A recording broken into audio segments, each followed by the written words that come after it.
はい、皆さんこんにちは。しばらくこちらのチャンネル、更新が止まっておりましたが、このチャンネルの視聴者さんはドローンに関する最新の情報をいち早くキャッチしたいという方が多いかと思いますので、今日は久しぶりにですね、発売となりました DJI Air 3のご紹介をしていきたいと思います。また、動画の最後では Mavic Air 2ユーザーでもあり、DJI Mini 3 Pro ユーザーでもある私が実際に買い替える価値があるのかを考えた結果、この製品がどんな方にお勧めができるのかをご紹介していきたいと思いますので、最後までぜひご覧ください。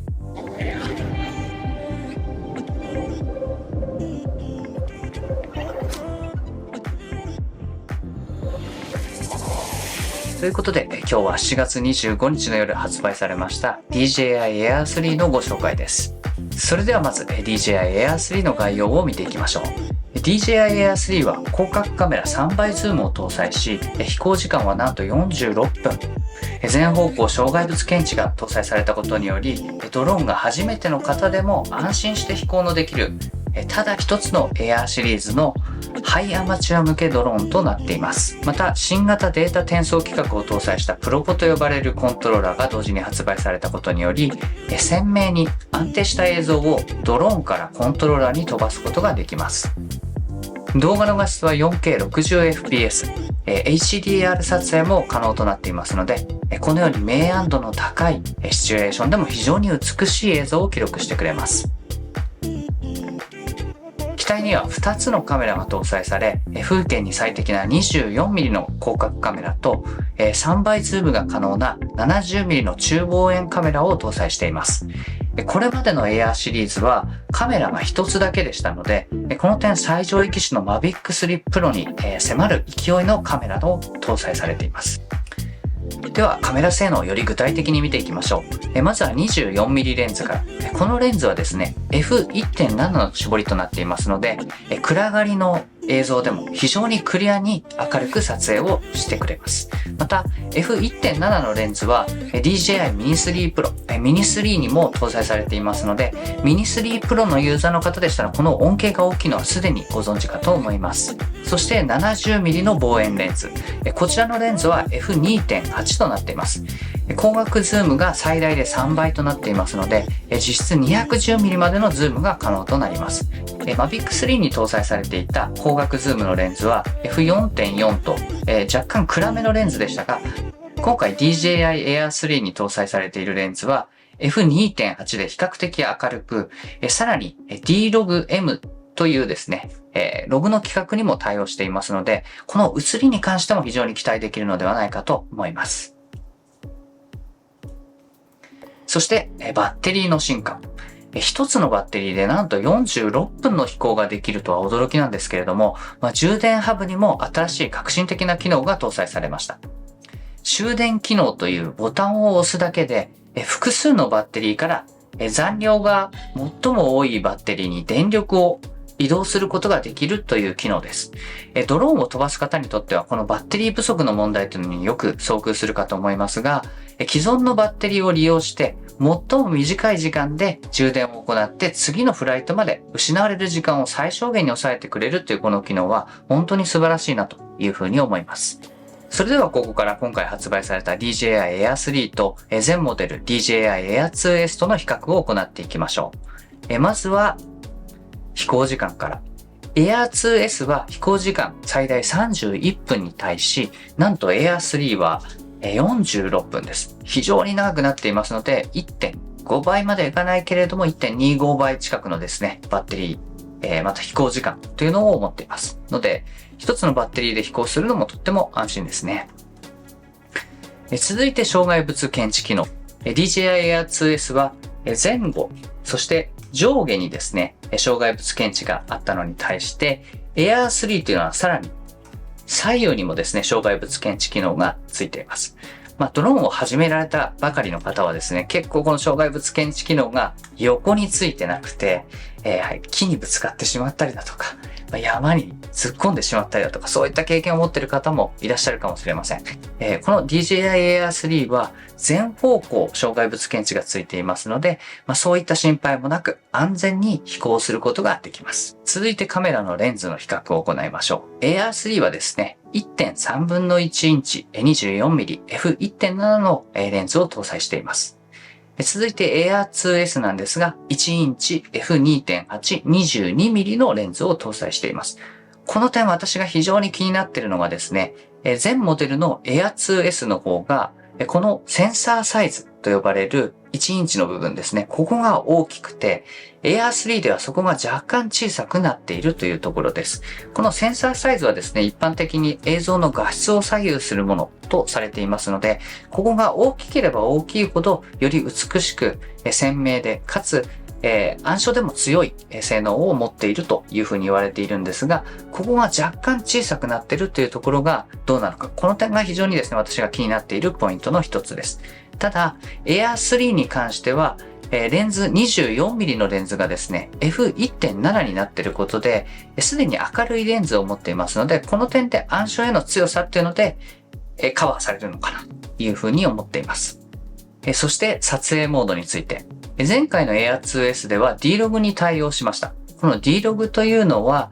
色の濃さをですね、あえて落として薄い映像を撮ることで、ポストプロダクション、後編集の時にですね、色の表現を豊かにできるようにする撮影方式の一つです。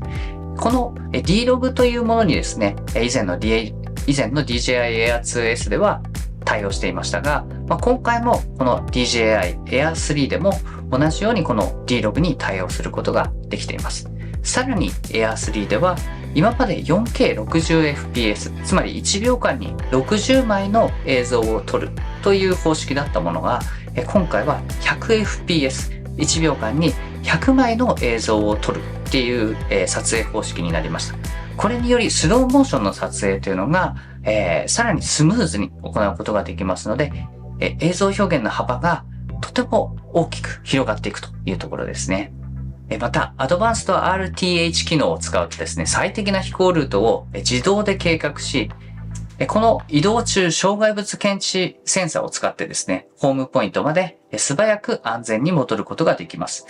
このアドバンスト RTH 機能がないドローンの場合は、A 地点から B 地点までは、このようにまず上昇して、まっすぐ進んで下がっていくと。このような、上下の動きと、あとは進行していくんですけれども、このアドバンスト RTH 機能を使うと、上がらずに、そこまで無駄に上がらずに、最小限のルートを検知して下がってくると。なので、バッテリーの残量も少なくて済みますし、また無駄に時間がかからずに帰ってくることができるという素晴らしい機能です。続いて映像伝送を見ていきましょう。DJI Air2S は最大で 12km、日本では 8km、1080p の 30fps で伝送を行っていました。例えばこのプロポニ、1080p、ハイビジョンのですね、映像を映すことができるというものになっています。さらに DJI Air3 では最大 1080p、ここは 60fps、より細かなですね、より多くの映像を切り取りながら再生することができるので、滑らかに再生をすることができます。続いてインテリジェントフライト機能を紹介していきます。フォーカストラックはですね、被写体をフレームの中心に捉え続け、ユニークな圧縮効果で被写体を引き立てます。アクティブトラック 5.0 は新しく搭載された全方向障害センサーの恩恵で障害物を把握しながらスマートかつ安全に被写体をトラッキングすることができます。そしてポイントオブインタレスト 3.0、 こちらはですね、被写体を中心に円を描きながら飛行する撮影となっていますが、こちらもサイドの障害物センサーの恩恵で予期せぬ墜落を防止できるようになっているっていうのが大変魅力的ですね。このポイントオブインタレストのようなサークルの動きっていうのはかなり横に動いていく撮影方法ですので、このサイドの障害物センサーがないことによって結構木にぶつかってた方も多いんじゃないでしょうか。続いてクイックショットをご紹介していきましょう。クイックショットを使うとロケット、このような撮影方法ですね。そしてドローニー、サークルなどですね、プロのようなドローンならではの臨場感ある撮影がとっても簡単にできちゃいます。そして 2.7K のですね、縦向き撮影も対応しているので、わざわざ、サイドの部分をですね、取り除くクロップ編集を行わなくても簡単に SNS で映像の共有ができます。また、スマホアプリのライトカットを使用すると、ワイヤレスで接続ができ、ワンタッチでスマホのストレージ容量を節約しつつ編集をすることができます。このジオラマのような映像になるエフェクトなかなか可愛いですよね。そして待望のウェイポイントもこの Air 3で初めて対応となりました。事前に飛ばしておく飛行ルートを記録しておくと、戻ってそこからその飛行ルートを通って撮影ができるという機能になっています。撮影アクションを事前に設定しておくことができるので、難しいカメラワークも自動で簡単にできてしまうという機能ですね。最後に Air 3のアクセサリーをご紹介していきましょう。まず DJI RC2 というプロポ。これは液晶付きのプロポですね。これは DJI RC1 ですが、RC2 にはここにさらにアンテナが付いています。さらに RC-N2 というですね、この液晶の付いていないコントローラー、どちらかを選ぶような形になります。その他には DJI Air 3のインテリジェントフライトバッテリー、これは予備バッテリーですね。これがあったりだとか、65W のカーチャージャー、その他 ND フィルター、バッテリー充電用のハブ、電源アダプターなどがアクセサリーとして用意されています。特にアクセサリーとしてお勧めしたいのが DJI Air 3 ND フィルターセット。これですね。ちょっとお値段は張るんですけれども、ND8 から ND64 までをカバーする ND フィルターになっているので、非常に明るい環境から、また薄暗がりの、でもちょっとだけ明るい環境でも、曇りのような環境ですかね。こういったところでも安定した撮影をすることができると。以前にもND フィルターについてのご紹介っていうのをさせていただきましたけど、この ND フィルター何なのかっていうところは、簡単に言うとですね、滑らかな映像を撮るためにシャッタースピードを下げる役割のあるサングラスのようなものですね。こちら純正品のため価格もやや高めになってますが、ND8 から64までをカバーされており、大抵の撮影には十分なラインナップになっています。そして今回の DJI Air 3で注意するポイントは、電源アダプターが付いていないということですね。そのためご自身で用意していただくっていう必要があるというところをご注意ください。続いてのアクセサリーはですね、こちらフライモアキットに付属しているものではあるんですけれども、バッテリーが2つ、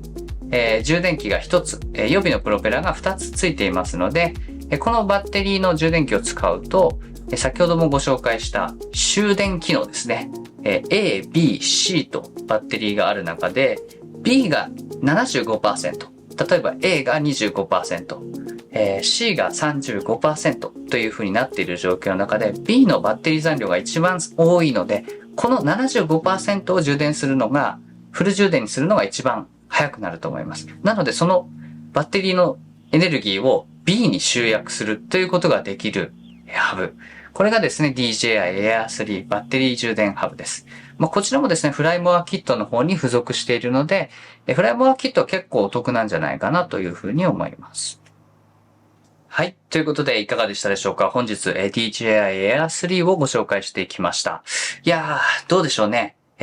僕の先ほども気になっているところとしては、センサーサイズです。DJI Air 2S で1インチ。DJI Air 3で 1.3 分の1センサーというところでセンサーサイズが小さくなったことによってどれぐらいの映像の差が出てくるのか、この点が非常に気になっていますが、全体的には全方向センサー、全方向障害物検知センサー、こちらがついたことにより非常に安全な飛行ができるようになったというところ、またレンズ、カメラが2つあることによって映像表現の幅がぐんと広がるというところ、その他にもアクティブトラック 5.0 であったり、ソフトウェア的な面でのですね、アップグレードも非常に大きいので、今回はこれ DJI Air 3はあった方がいいなというところでですね、私は購入を決めました。